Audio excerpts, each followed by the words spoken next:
Okay दोस्तों, so good evening to all of you. Can you hear me? क्या आप मुझे सुन सकते हैं या नहीं? वॉइस क्लियर आ रही है? प्लीज कंफर्म करके बताइए आप मुझे, आपकी आवाज़ नहीं आ रही क्लियर। हाँ सर, ये आ रही है आपकी बात। तो आप सब लोग फिर अपना माइक ऑफ कर लीजिए, देन विल स्टार्ट क्लास।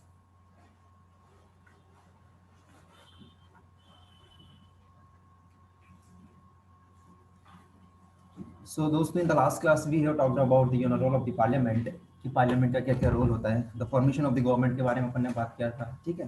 इसके बाद में अपन ने रिप्रेजेंटेटिव के बारे में बात की थी। And I also told you that the parliament is the highest law making body, right, जहाँ पे अपने कानून वगैरह बनते हैं, ठीक है। लेजिस्लेटिव, एग्जीक्यूटिव और अपनी जुडिशरी के बारे में बात की थी, and different organ of the state, right. So today now we are going to talk about the law के बारे में बात करने वाले हैं, and understanding of the law, ठीक है। तो देखिए दोस्तों, आपने सुना ही होगा कि लॉ क्या होता है, नियम क्या होता है, ठीक है। जैसे आपने सुना होगा कि राइट टू वोट करके लॉ है, या फिर एक मैरिज से संबंधित अपने पास लॉ है, ठीक है। और अभी जो अपने पास किसान वाला जो लॉ चल रहा है, फार्म लॉ के बारे में सुना होगा। So I think you might have aware about the और heard about the different kinds of laws existing in our country, right? So आज हम लॉ के बारे में समझेंगे कि इसका कैसे फॉर्मेशन होता है, ठीक है, कौन करता है, इंटरप्रिटेशन कौन करता है, राइट है, whether it is constitutionally valid है या नहीं है, अगर नहीं है तो क्यों नहीं है, और ये तो क्यों है, अगर है तो फिर इम्प्लीमेंटेशन अपने देश में कहाँ कहाँ होता है और कहाँ पर नहीं होता है, ठीक है। Whether it is made by the parliament और state government, so it depends, right. So सारी चीज़ें हम डिस्कस करेंगे इस लेक्चर में। सो पहला प्रश्न ये है कि कोई भी अगर नियम बनता है, so do the law apply to all, क्या हम सबके लिए ये कानून लागू होता है? Okay, so it depends upon the body की कौन सी बॉडी बना रही है। Let's talk about the Madhya Pradesh. अगर मध्य प्रदेश की सरकार कोई लॉ बना के लाती है, लेट्स से अभी वो रिलीजन जो एंटी रिलीजन कन्वर्जन वाला जो बिल लाया ना, एक्ट बनने वाला है, सो ये भी मध्य प्रदेश के लिए है, ठीक है। So it will be enforce in Madhya Pradesh only, right, Madhya Pradesh में ही होगा। अगर अगर माने कि चलो ठीक है, ये सिमिलरली लॉ ला के ना, सॉरी, बिल लाया चाहे पार्लियामेंट में और पार्लियामेंट से पास हो जाए, then it will be enforced across the country, right. ऐसा नहीं कि मध्य प्रदेश में होगा या फिर एक ही स्टेट में होगा, राइट। सो अगर लॉ अगर बना है हमारे देश की पार्लियामेंट में बनाया है, तो हर एक व्यक्ति के लिए समान होगा, हर एक व्यक्ति के लिए लागू होगा, राइट। सो दोस्तों, आपने सुना होगा कि हमारा जो कॉन्स्टिट्यूशन है, संविधान, वो बात करता है rule of the law. So rule of the law का मतलब क्या है? एक बहुत ही इम्पोर्टेंट एस्पेक्ट है, right, of the basic structure of the constitution. You might have heard about it. So rule of law means each and every person, whether you are the prime minister of India or the president of India or the common citizen of India, आप सबके लिए नियम होगा वो बराबर होगा। Are you getting my point? कोई भी नियम है, अगर कोई कोई ऑफेंस आपने किया है, उसके लिए let's say x amount of penalty है, तो ये आपके लिए भी होगी और प्रेसिडेंट के लिए भी, right? So all the person, irrespective of their social, economical or power, everybody will be equal before the law, isn't it? So दोस्तों, ये अधिकतर माना जाता है और विश्वास किया जाता है कि जो ब्रिटिशर्स थे, they introduce the rule of the law. जो रूल ऑफ द लॉ था, उन्होंने इंट्रोड्यूस किया था, राइट। बहुत सारे मॉडर्न थिंकिंग और मॉडर्न फिलोसोफर वगैरह थे, वो ओरिजिनेट यूके से होते थे। से ऐसा माना जाता है कि रूल ऑफ लॉ है वहीं का, वहीं से ही आया है, वहीं का ओरिजिन है। लेकिन दोस्तों, हमारे जो इंडियन हिस्टोरियंस हैं और हमारे इंडियन थिंकर्स हैं, उनका इस विषय में अलग अलग मत है। कुछ लोग कहते हैं कि भाई साहब, ऐसा नहीं है, रूल ऑफ लॉ अच्छी बात है, उन्होंने लाया, लेकिन the lot of examples which tells that कि भाई साहब, रूल ऑफ लॉ वहाँ पे एग्जिस्ट करता था, लेकिन for Indian it was not the rule of law, it was the rule for the interest of the Britain. समझ रहे हो मेरी बात को आप? ब्रिटेन के लिए था, जिसको बोलते हैं आर्बिट्ररीनेस, मतलब without following any rules and regulation, ठीक है। एक और अपन नियम की बात करते हैं, कानून की बात करते हैं, आपने सुना होगा सेडिशन एक्ट ऑफ 1870, राइट। अब ये एक्ट क्या था? ये एक्ट वो था कि भाई साहब, कोई भी व्यक्ति भारत में यदि गवर्नमेंट के खिलाफ कुछ भी बोलेगा या फिर प्रोटेस्ट भी करेगा तो विदाउट एनी ट्रायल उसको सीधा जेल भेज दिया जाएगा, उसको अरेस्ट कर लेंगे। ठीक है भाई, कोई भी अगर आपने कोई कोई कोई वायलेंस क्रिएट किया है या फिर कोई भी आपने कुछ गलत किया है तो भाई ये ट्रायल वगैरह होना चाहिए, आपका अरेस्ट अरेस्ट हुए आपको, अच्छी बात है, फिर आपको वकील वगैरह मिलना चाहिए, सारी चीज़ होना चाहिए, फेयरनेस होना चाहिए। लेकिन according to this sedition act of 1870 without any trial आपको अरेस्ट किया जाए।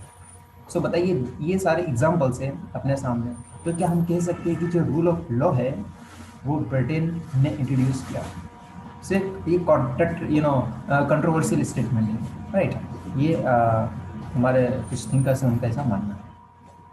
खैर, आज हमारे देश में रूल ऑफ लॉ है। स्लाइड दिख रही है ना सब लोगों को? ऐसा तो नहीं स्लाइड नहीं दिख रही है? यस सर, दिख रही। हाँ। अब दूसरी बात हम समझने की कोशिश करेंगे, जो आर्बिट्ररीनेस की मैं बात कर रहा था, मतलब without following any rules and regulation. आपने सुना होगा रॉलट एक्ट के बारे में, ठीक है। सो जो रॉलट एक्ट आया था, आपको पता है कि जो रॉलट एक्ट आया था वो आया था 10 मार्च 1919 में, राइट। इस लॉ के अकॉर्डिंग क्या था कि विदाउट एनी ट्रायल व्यक्ति को जेल में डाल दिया जाता था, right. So the British government to imprison people without the trial, कोई ट्रायल नहीं, ठीक है। इवन जो महात्मा गांधी थे और अच्छे अच्छे लीडर्स थे, हमारे नेशनल लीडर थे, उन्होंने भी इनका अपोज किया कि भाई इस तरह का नियम क्यों लेके आ रहे हो आप? वो is saying something saying. Sir हाँ बताइए क्या बोल रहे हैं? स्नेहा, कोई प्रश्न है आपका? माइक ऑन करके बोल दीजिए, नो इशू।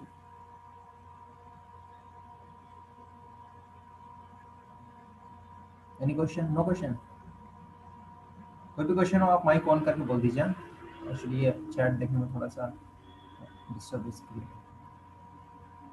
सो महात्मा गांधी और हमारे देश के जो लीडर्स थे उस समय के, उन सब लोगों ने इसका अपोजिशन किया कि भाई इस तरह का लॉ आप लेकर मत आइएगा।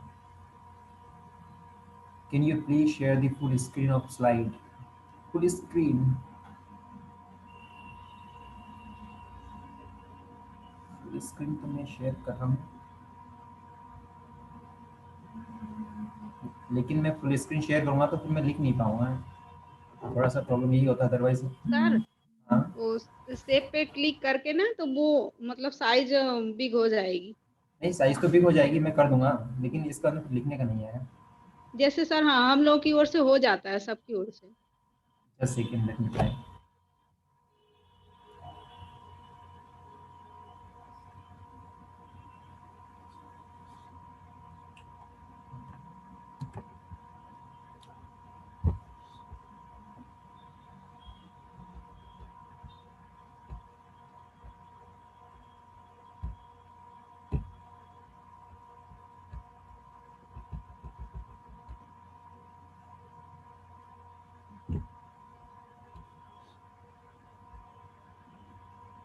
देखिए यार, थोड़ा सा आपको है ना ऑपरेट करना पड़ेगा, ये नहीं हो पाएगा क्योंकि मैं जैसे ही करने के लिए जा रहा हूँ फिर पेन नहीं आएगी उसमें।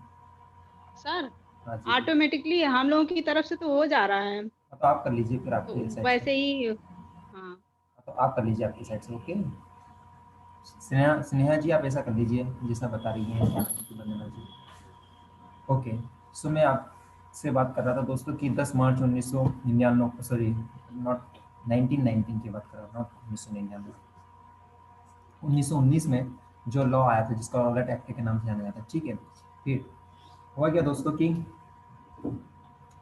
इन Punjab protest against this act continue, और 10 अप्रैल 1919 को दो लीडर, कौन कौन थे इफेक्टेड? डॉक्टर सतपाल और डॉक्टर सबुद्दीन खिचली, ये दो लीडर थे, उनको अरेस्ट कर लिया गया था। क्यों? क्योंकि ये प्रोटेस्ट कर रहे थे किसके अगेंस्ट? रॉलेट एक्ट के अगेंस्ट, राइट। सो एक पब्लिक मीटिंग हेल्ड की गई थी 13 अप्रैल को जलियाबाग में, आपको याद होना चाहिए अमृतसर में है, पंजाब स्टेट आज का अपना। और ये मीटिंग के द्वारा वो ब्रिटिशर्स को ये बताना चाह रहे थे कि सर आप जो भी ये एक्ट लेके आया, what is called the Rowlatt act, it is not acceptable by the people of India because it is arbitrary law.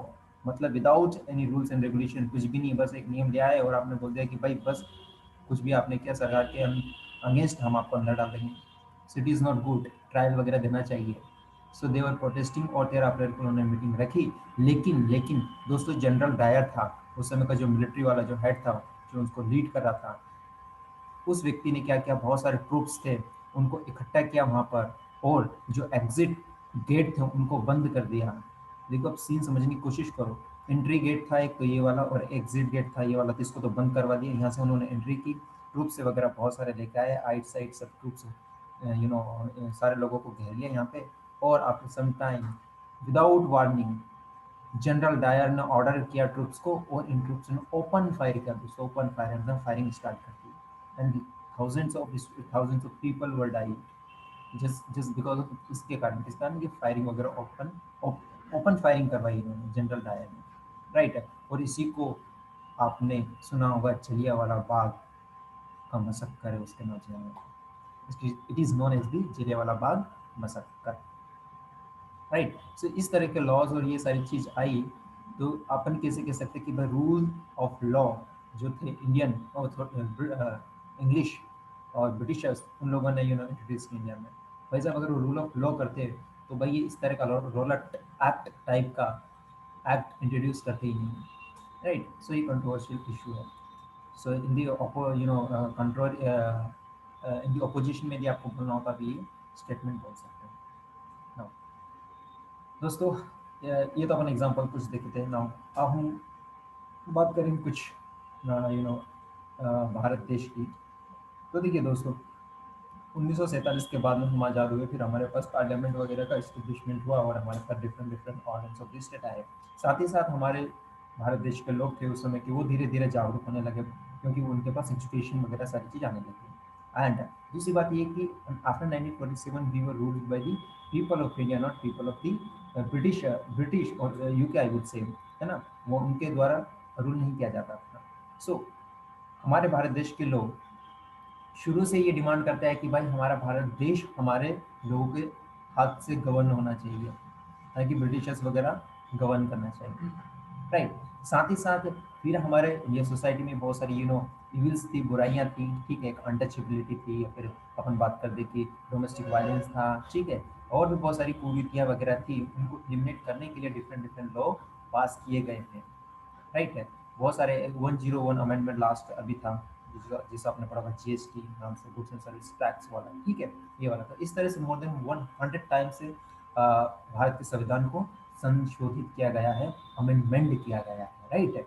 So I just wanted to tell you कि दोस्तों हिंदू सक्सेशन एक्ट ऑफ 2005 के बारे में आपने सुना है, ठीक है। सो इस लॉ के अकॉर्डिंग क्या होता है कि अकॉर्डिंग टू दिस लॉ सन और मदर और daughter and there mother they can get equal share of the family property, ठीक है। इन सबको इक्वल शेयर मिलेगा। लेट्स से अगर 5 रुपए की प्रॉपर्टी है तो इन सबको इक्वल इक्वल शेयर मिलेगा, ठीक है। That is what this Hindu succession act 2005 के। ये तो बाद में एक आया कि नहीं आया, अपना तो भारत देश आजाद 1947 में हो गया, फिर 26 जनवरी 1950 को पूरी तरीके से संविधान को इन्फोर्स कर दिया, राइट है, ठीक है। लेकिन ये कब कानून कब आया? 2005 में। इसका मतलब क्या है, जो रूल ऑफ लॉ था ये बाद में इसका इम्प्लीमेंटेशन होना शुरू हुआ, isn't it? Does the कानून how do new law how do new law come about? अब बात ये कि दोस्तों नया कानून कैसा बनता है, कैसे बनता है। देखिए दोस्तों फॉर एग्जाम्पल अपन बात करते हैं, let us talk about the form law की अपन बात करते हैं। किसानों का जो बिल अभी चल रहा है, ठीक है, सॉरी आपका एक्ट वगैरह बन गया, पास वास हो गई सब कुछ। तो अब देखिए ये कैसा हुआ, खैर ये तो एक ऑर्डिनेंस के थ्रू आया। लेकिन अगर अपन कुछ अच्छा वाला बात करें, लेट्स से ट्रिपल तलाक वाले की बात करते हैं। जो ट्रिपल तलाक वाला बिल था सबसे पहले क्या हुआ भाई साहब, वो लोकसभा में गया, फिर राज्यसभा में गया, फिर प्रेसिडेंट ने उसको एसेंट दिया, तो इसके बाद वो बिल से क्या बन गया, एक्ट बन गया। ठीक है दोस्तों, ये लोकसभा राज्यसभा में, और जहाँ तक कि प्रेसिडेंट के पास जाता है तब तक वो बिल ही कहलाता है, और प्रेसिडेंट ने जैसे ही साइन की इसका हमने बिल नहीं, उसको एक्ट बोलेंगे, मतलब ये कानून एकदम बन के तैयार हो गया, अब इसको इम्प्लीमेंट करेंगे। कभी कभी एक्ट बनने के बाद में गवर्नमेंट बोलती है कि हम आप इसको नोटिफाई करेंगे, मतलब ये कब से लागू होगा, और कभी कभी गवर्नमेंट यही बोलती थी कि हाँ ठीक है, हमारे राष्ट्रपति महोदय ने इस पे साइन कर दी और आज ही से ये कानून हमारे देश में लागू हो गया। सो it depends upon the government कि गवर्नमेंट क्या चाहती है। सो लॉ बनाने, मैंने आपको बताया कि लॉ बनाने के लिए दोस्तों अपने पास हाईएस्ट लॉ मेकिंग बॉडी क्या है, अपन ने कल डिस्कस किया है, क्या है दोस्तों, पार्लियामेंट। हमारा जो संसद है वो highest law making body in R India, हमारी इंडिया टेरिटरी में सबसे हाईएस्ट लॉ मेकिंग बॉडी है, क्योंकि यहाँ पर हमारे रिप्रेजेंटेटिव जाते हैं लोकसभा और राज्यसभा में, किस तरह से जाते हैं अपन ने कल डिस्कस किया था। सो पार्लियामेंट होती है ना, वो सेंसिटिव होती है, वो एक संवेदनशील होती है लोगों की समस्याओं को लेकर। So what is the need of the society that can be failed bye the parliament, आज की सोसाइटी की क्या आवश्यकता है, ठीक है, क्या प्रॉब्लम है, ये हमारा पार्लियामेंट है, हमारा संसद है, वो अच्छे से महसूस कर सकता है, और उसी के अकॉर्डिंग लॉ बनाया जाता है, जो कि अपन ने एक एग्जांपल डिस्कस किया, हिंदू सक्सेशन एक्ट ऑफ 2005। क्योंकि हमारी संसद को लगा कि भाई साहब महिलाओं को, बच्चों को और वाइफ को फैमिली की जो प्रॉपर्टी है उसमें इक्वल शेयर मिलना चाहिए, इसीलिए 2005 में उन्होंने कानून लिया, राइट। सो जो पार्लियामेंट होता है उसका एक बहुत ही अहम important, I would say it's vital role in making the rules और the new law in our country. So parliament highest making body है। ऑफ कोर्स स्टेट की अगर बात करेंगे तो स्टेट असेंबली होती है, खैर अपन अभी यहाँ पर पार्लियामेंट की बात कर रहे हैं।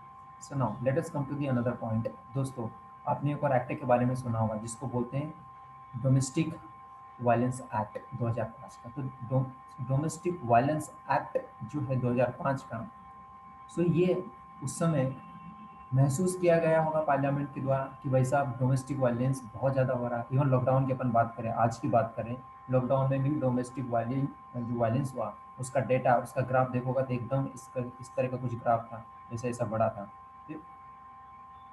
सो मेरा कहने का मतलब ये कि दोस्तों डोमेस्टिक वायलेंस लॉकडाउन में और भी बढ़ गया। खैर अगर अपन 2005 की बात कर रहे हैं तो 2005 में हमारे भारत की संसद को लगा कि भाई साहब डोमेस्टिक वायलेंस बहुत ज़्यादा हो रहा, तो उन्होंने एक नया बिल लेके लाया, मतलब लेके आई सरकार, और उस बिल को उन्होंने इंट्रोड्यूस किया और उसको एक्ट में बनाया। ठीक है। सो डोमेस्टिक वायलेंस का मतलब क्या होता है दोस्तों, डोमेस्टिक वायलेंस का मतलब ये होता है कि भाई साहब कोई भी अगर हार्म कर रहे हो आप महिला को, या फिर इंजुरीज, या फिर उसको थ्रेट कर रहे हो, दबा रहे हो, धमका रहे हो, ठीक है, किसके द्वारा, अडल्ट मैन हो सकते, यूजुअली हस्बैंड होता है, हस्बैंड ही ज़्यादा डोमेस्टिक वायलेंस वगैरह करता है अगेंस्ट हिज वाइफ, ठीक है। और ना केवल हस्बैंड, हस्बैंड के अलावा भी जो लेट्स से मतलब भाई की वाइफ तो पत्नी होगी, मतलब भाभी होगी, तो भाभी के साथ अगर कुछ अब्यूज़ या फिर कोई कुछ दूसरे मेल मेंबर भी कुछ करते हैं तो वो भी एक डोमेस्टिक वायलेंस का केस बनता है। मेल मेंबर लेट से कोई बड़ा भाई है, इस भाई का एक और बड़ा भाई है जिसको जेठ बोलते हैं शायद, और छोटा भाई उसको देवर बोलते हैं, तो देवर भी अगर कुछ अब्यूजिंग या फिर इस तरह की कुछ हरकतें करते हैं तो ये सारे के सारे डोमेस्टिक वायलेंस के अंदर आता है। So not only physical beating, सिर्फ मारना ही डोमेस्टिक वायलेंस नहीं है सर, वर्बली भी हो सकता है, अब्यूज़ करना भी हो सकता है, इमोशनली भी हो सकता है, सेक्सुअली भी हो सकता है, और इकोनॉमिक अब्यूज़ भी डोमेस्टिक वायलेंस की कैटेगरी में इंक्लूड किया जाता है। ठीक है। और ये टर्म लिखा है डोमेस्टिक। डोमेस्टिक क्या होता है, डोमेस्टिक में इंक्लूड सारी चीज़ होती है, क्या होती है, हु लिव्स और have lived together in share house hold with the male member who is ये, मतलब अगर कोई लड़की शादी करके अगर एक्स फैमिली में जाती है तो भाई साहब इनके साथ रही है, तो यही डोमेस्टिक इंक्लूड करेगा। इसमें भाई भतीजे, चाचा चाची, मामी, नाना नानी, नन्नी, जो लोग रहते हैं इस फैमिली, वो सारे के सारे लोग रहते हैं। इजेंट, या तो वो वहाँ पे लीव है, मतलब रह रही है, या फिर उन्होंने इनके साथ कभी रहा है। दोस्तों 10 मिनट में अपना थोड़ा सा टाइम आउट हो जाएगा, तो 10 मिनट में आप ज्वाइन कर लीजिएगा।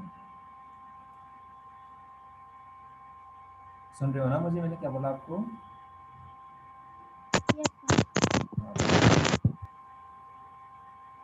Next point, often women face violence or abused, seen as a victim। एक छोटा सा यहाँ पे सोशल मैसेज टाइप का है कि भाई साहब हम हमेशा ये बोलते हैं कि भाई साहब महिला के साथ कुछ गलत हुआ या फिर कुछ अब्यूजिंग चीज़ें उनके साथ हुई तो हम उसको हमेशा बोलते हैं कि विक्टिम नहीं है, ठीक है।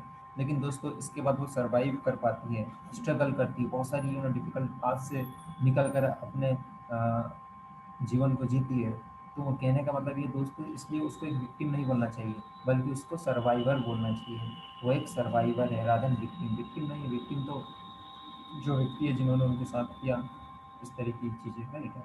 सिर्फ छोटा सा मैसेज था यहाँ पे, अच्छा था इसमें नहीं अनपॉपुलर एंड कंट्रोवर्शियल लॉज की हम बात करते हैं। दोस्तों ये हमेशा नहीं होता है कि कोई भी नियम लाया गया है भारत की संसद में और सीधा सीधा पास हो गया, ठीक है। एग्जांपल अपन किसान आंदोलन कितना खतरनाक चल रहा है, फिर ट्रिपल तलाक की बात करो, या फिर सिटीजन अमेंडमेंट वगैरह एक्ट आया अपना, ठीक है, 2019 में लेकर आए, ठीक है। कितना कंट्रोवर्शियल था, आपको पता है कितना प्रोटेस्ट चला, दिल्ली से लेकर नॉर्थ ईस्ट में चला, ईस्ट वेस्ट नॉर्थ साउथ सब जगह चला, कितना प्रोटेस्ट चला, ठीक है। सो इस तरह के जो लॉ होते हैं, ठीक है, उनमें क्या होता है, एक पक्ष रहता है ना, उसका तो फायदा रहता है, लेकिन दूसरे पक्ष को ऐसा लगता है कि भाई इसमें मेरा नुकसान है। तो जिस व्यक्ति का या फिर जिस पक्ष को लगता है कि भाई मेरा नुकसान है, तो डेफिनेटली वो स्ट्राइक करेगा या फिर प्रोटेस्ट आंदोलन करेगा, राइट। सो इस तरह के नियम कानून होते हैं, उसको हम बोलते हैं कंट्रोवर्शियल या फिर विवाद से भरा हुआ कानून है, ठीक है। ये इतना हिंदी खतरनाक इसका दिख रहा है, विवाद पल जो भी है सॉरी, हाँ। सो ये कंट्रोवर्शियल इनको बोलते हैं, ठीक है। इस तरह के जो कानून वगैरह बनता है तो ये क्या, ये जो कंट्रोवर्शियल लॉज होते हैं ना, वो एक तरह से कॉन्फ्लिक्ट लीड करते हैं या कॉन्फ्लिक्ट की तरफ ले जाते हैं, क्योंकि एक व्यक्ति का इंटरेस्ट सर्व होता है और दूसरे का नहीं होता है, ठीक है। सो अगर ये कानून पास भी हो जाता है कि ठीक है कंट्रोवर्शियल लॉ है एक्स और वो पास हो गया, और दूसरे पक्ष को लगता है कि भाई मेरे साथ जस्टिस नहीं हुआ, तो भाई वो व्यक्ति कहाँ जा सकता है, भाई साहब कोर्ट जा सकता है, ठीक है। एंड कोर्ट के पास अपने लास्ट टाइम बात की कि भाई the who is the interpreter of the constitution of India, of course the supreme court of India. Supreme court of India decide करेगा कि भाई जो नियम बनाया गया है वो क्या कॉन्स्टिट्यूशनलिटी को पालन करता है या नहीं। यदि वो संविधान को पालन करते हुए नहीं बनता है तो उसको स्ट्रक डाउन कर देगी, मतलब उसको रिजेक्ट कर देगी, उसको हटा देगी, उसे बोल देगी कि नल है एंड वाइड है, मतलब ये कानून सही नहीं है एज पर द एक्सपेक्टेशन और as per the Indian constitution, right. So आप सुप्रीम कोर्ट जा सकते हो, सुप्रीम ऐसा बोल सकती है। और यदि कानून सही है तो, और कानून सही है और संविधान के अकॉर्डिंग बना है, तो फिर आप सुप्रीम कोर्ट जाइए, कहीं भी जाइए, कानून सही है तो सही है, you can do anything, that's it, only following the rules and regulation. जो कानून बना है उसको आपको फॉलो करना पड़ेगा। यू कांट से कि मैं इंडिया में रहता हूँ और मैं ट्रैफिक रूल्स फॉलो नहीं करूँगा, अगर नहीं करोगे तो फाइन दो, जेल जाओ, इससे ज़्यादा क्या करो ना। दोस्तों देखिए बहुत सारे रूल्स एंड रेगुलेशन होता है, वो कभी कभी ना एक छोटी सी कहानी से शुरू होते हैं और एक बहुत बड़ा कानून बन जाता है, जो कि हजारों या करोड़ों अरबों लोगों के लिए एक प्रेरणादायक बनता है और उनके लिए प्रोटेक्शन का काम करता है। अपन ने एक बहुत ही अच्छी कहानी पढ़ी थी, आपको याद हो तो, रोज़ा पार्क की। And that lady she was from the African American, वो ओरिजिनल कहाँ से थी, अफ्रीका की थी, लेकिन उनके पापा मम्मी वगैरह क्या थे, स्लेव वगैरह थे, मतलब वो क्या थे, गुलाम वगैरह थे, वो अमेरिका में रहने लग गए थे। सो उसको बोलते हैं अफ्रीकन अमेरिकन लेडी थी, वो एक विमन थी। देख देखिए इसका नाम भी मैंने कुछ दिया था, क्या नाम था, रंगना, कंगना रनावत। सो कंगना रनावत थी, इनको गुस्सा आ गया, भाई साहब इन्होंने मना कर दिया कि देखिए गोरे भाई साहब हम आपको सीट नहीं देने वाले हैं, आपको जो करना कर लीजिए, और हम अगर ज़्यादा करोगे तो हम फिर गवर्नर से मिल लेंगे, है ना। कंट्रोवर्सी पता है आपको, पता ही होगी कि कमिंग टू द पॉइंट। सो 1 दिसंबर, तो क्या हुआ, 1 दिसंबर 1955 की बात है दोस्तों, इन्होंने मना कर दिया और आपको पता है कि ये लेडी ने प्रोटेस्ट स्टार्ट कर दिया, ठीक है। क्यों प्रोटेस्ट वगैरह किया था, क्योंकि पता ही है आपको कि वाइट और ब्लैक के बीच में बहुत ही डिफरेंसेस वगैरह हुआ करते थे। ब्लैक को स्कूल पब्लिक जितने भी पब्लिक फैसिलिटीज़ वगैरह थी उनको नहीं दी जाती थी, डिनाई की जाती थी, देखते you are not eligible for this all this activities और फैसिलिटीज, राइट। सो सो तो क्या हुआ दोस्तों कि हर रिफ्यूजल वाज अ की इवेंट, सिर्फ उसने सीट देने से मना किया था, और यही एक पॉइंट था, की पॉइंट था, जिसने आपको पता है अपन ने डिस्कस किया कि सिविल राइट मूवमेंट शुरू किया, और इस मूवमेंट ने बाद में सिविल राइट एक्ट के फॉर्म में इसका कंक्लूजन दिया। That movement led to this civil right act in 1964। तो 1955 में ये आंदोलन शुरू हुआ और 1964 में एक सिविल राइट एक्ट यूएसए में बन के आया। ठीक है, तो इस तरह की जब जब सोसाइटी में अन्याय होता है, जब जब सोसाइटी में इनजस्टिस होता है लोगों के साथ, उस समय ये रोजा पार्क की तरह लेडी हो या फिर कोई भी पर्सन हो, they stand against the state और the people and they say कि sir we need our we need our right, हमारा जो भी राइट है वो, you can discriminate on the basis of the race, right. इसी तरह से इंडिया में भी बहुत सारे मूवमेंट वगैरह हैं। लेटेस्ट मूवमेंट एक बहुत बड़ा आंदोलन था, आपने सुनी होगा, ठीक है। एक तो जेपी आंदोलन का सुना होगा आपने, जिसे बोलते हैं जयप्रकाश नारायण आंदोलन, ठीक है। एक छोटा सा स्टूडेंट का मूवमेंट था, लेकिन कितना भयंकर तरीके से कितना बड़ा हुआ है, आप कभी पढ़िए इसके बारे में। आप पोस्ट इंडिपेंडेंस हिस्ट्री अपन पढ़ेंगे, 12th की एनसीईआरटी है, उसमें मैं आपको इसके बारे में और भी अच्छे से बताऊँगा। ये मूवमेंट था। और एक लेटेस्ट वाला जिसके बारे में आपको बताना चाह रहा था, अन्ना हजारे वाला मूवमेंट 2012 वाला, ठीक है। और जिससे से एक पार्टी का फॉर्मेशन हुआ, जिसको क्या बोलते हैं, आम आदमी party, Kejriwal ji, right. So इस तरह के मूवमेंट होते हैं, वो एक इतिहास बना के जाते हैं दोस्तों, ठीक है। छोटी छोटी चीज़ होती है, लेकिन the impact the whole society.